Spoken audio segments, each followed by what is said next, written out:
मेरा नाम रजनी है। मैं मध्यम वर्ग के परिवार से हूँ। मैं दिखने में जितनी सुंदर थी उतनी ही पढ़ने लिखने में होशियार भी थी। मैं अपने माँ बाप की इकलौती संतान थी। माँ पिताजी मुझे बहुत प्यार करते और मेरी हर ज़रूरत को पूरा करते थे।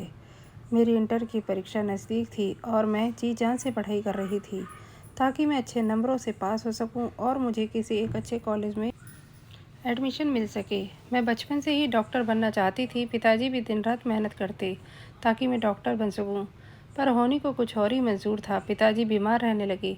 जैसे जैसे परीक्षा पास आ रही थी, पिताजी की तबीयत बिगड़ती जा रही थी।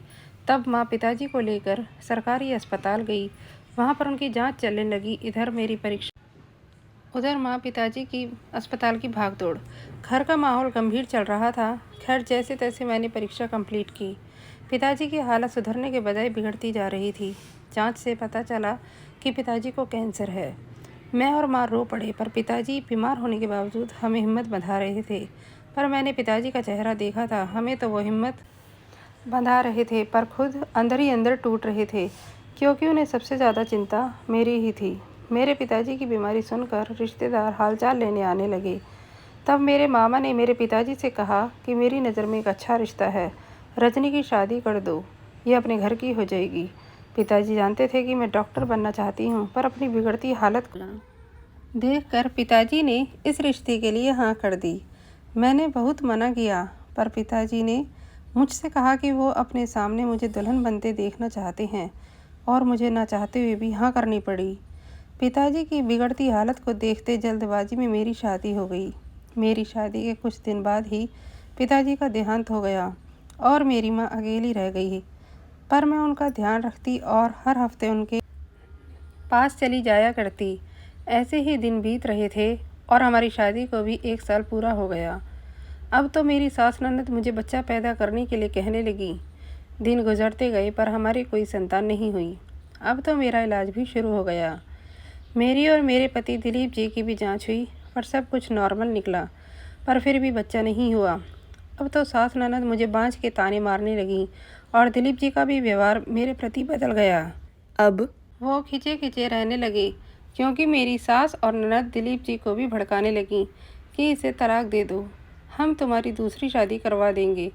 क्योंकि मेरी शादी को अब 5 साल हो चुके थे और हमारे कोई संतान नहीं हुई। पर मैंने दिलीप जी को बहुत समझाया कि ये मेरे हाथ की तो बात नहीं है, जब ईश्वर को संतान देनी होगी तभी देगा। पर मेरे पति दिलीप जी को मेरी बातें समझ आनी बंद हो गई थी और मुझ पर अत्याचार करने लगे।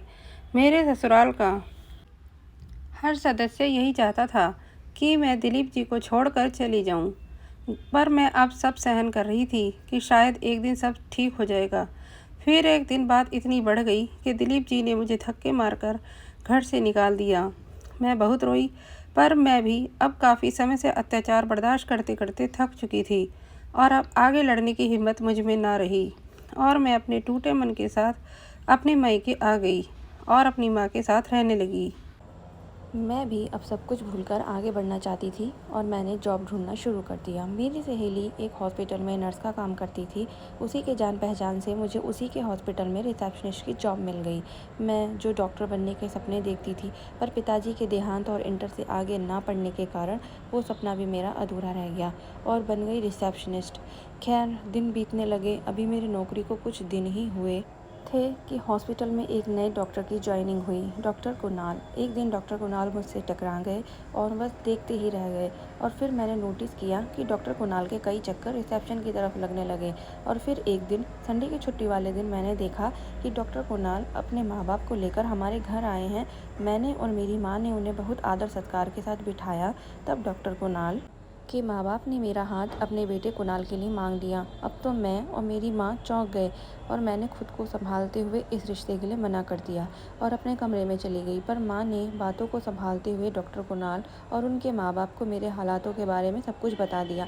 पर डॉक्टर कुणाल ने एक और बात कहकर हमें चौंका दिया कि उन्हें हमारे घर आने से पहले ही मेरी सहेली से सब स्थिति का पता चल चुका था। और डॉक्टर कुणाल अपने माँ बाप को मना चुके थे मुझसे शादी करने के लिए। मेरी माँ ने डॉक्टर कुणाल के माँ बाप से कुछ वक्त मांगा सोचने के लिए। तब मेरी माँ ने मुझे बहुत समझाया शादी के लिए कि वो अब मेरा और दुख देखना नहीं चाहती हैं और अपने मरने का वास्ता देकर मुझे इस शादी के लिए राज़ी कर लिया। और इस तरह मेरी और डॉक्टर कुणाल की शादी हो गई। डॉक्टर कुणाल और उनका परिवार मुझसे बहुत प्यार करता और मेरी बहुत केयर भी करता। धीरे धीरे अपना अतीत भुलाकर अपने पति के साथ आगे बढ़ गई। कई साल बीत गए और मेरा बेटा हुआ जो अब 8 साल का हो चुका था। एक दिन मैं और मेरे पति और मेरा बेटा अर्पित एक पार्टी में गए। अचानक मेरी नज़र मेरे पहले पति दिलीप जी पर पड़ी जो उस पार्टी में आए हुए थे और मेरे बेटे अर्पित के साथ खेल रहे थे। मैंने अर्पित को आवाज़ दी और वो दौड़ता हुआ मेरे पास आ गया।